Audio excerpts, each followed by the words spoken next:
ये बहुत ही प्रेरणादायक श्लोक है श्रीमद् भागवतम से। और आज की थीम है, ये बहुत ज्यादा प्रेरणादायक है, एक्चुअली बहुत ज्यादा प्रेरणादायक है।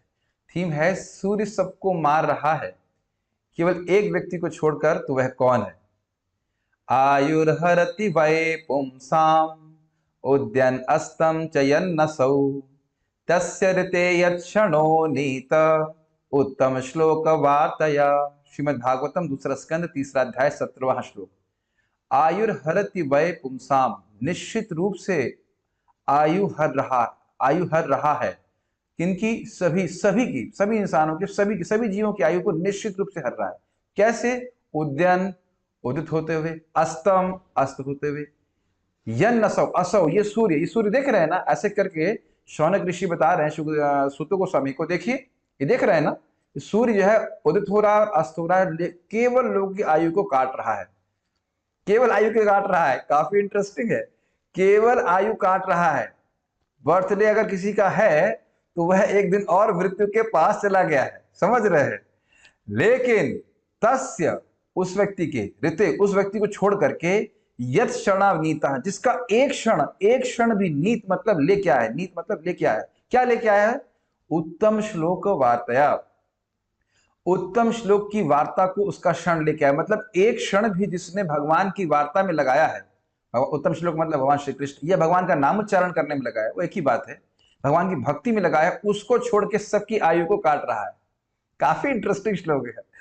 और इसमें शिला विश्वनाथ चक्रवर्ती ठाकुर जी को कोट करते हुए प्रभुपाद जी कहते हैं कि देखिए, कोई व्यक्ति बिल्कुल अयोग्य है, उसको आप 1 रुपए देंगे तो अगले जन्म में 1 रुपए वापस आएगा। अर्ध ब्राह्मण है तो दुगुना वापस आएगा, अच्छा ब्राह्मण है, सुयोग्य ब्राह्मण है तो 100 गुना, 1000 गुना वापस आएगा। और किसी भक्त को अपना दान देते हैं धन का, तो अनंत रूप से वापस आएगा।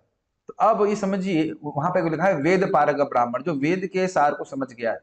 तो वहां कह रहे हैं कि देखिए, जिस प्रकार से धन देंगे तो वापस आएगा ही, ऐसे ही हमारा 24 घंटे ये धन है कि नहीं, सबको भगवान बराबर रूप से देते हैं। तो उस धन को, इस संपत्ति को यदि हम भगवान के भक्तों को देते हैं, कैसे? उनके संग बैठ करके, भगवान का नाम जप करके, भगवान की कथा सुन करके, तो वह क्षण किस रूप में वापस आएंगे? अनंत समय के रूप में। अर्थात भगवान के धाम जाने की गारंटी है, एक क्षण के लिए भक्तों का संग हुआ है तो। और बहुत सुंदर बात वहां पे बताते हैं प्रभुपाद जी कि देखिए, मान लीजिए एक पेड़ है और उस पेड़ के एक बाग पे भी फल आ गया, तो आप कहेंगे ना कि पेड़ फलीभूत हो गया।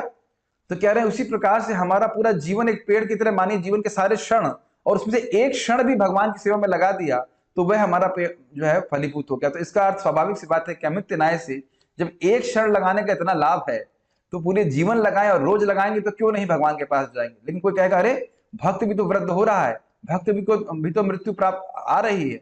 हाँ जी हाँ, जैसे मैं इस रूम में बैठा हूं और दरवाजा बंद है तो मैं बाहर नहीं निकल सकता हूं, लेकिन अगर दरवाजा खुल गया है तो जैसे जैसे मैं इस दरवाजे के पास जा रहा हूं, वैसे वैसे मैं अब मुक्ति की तरफ आगे बढ़ रहा हूं।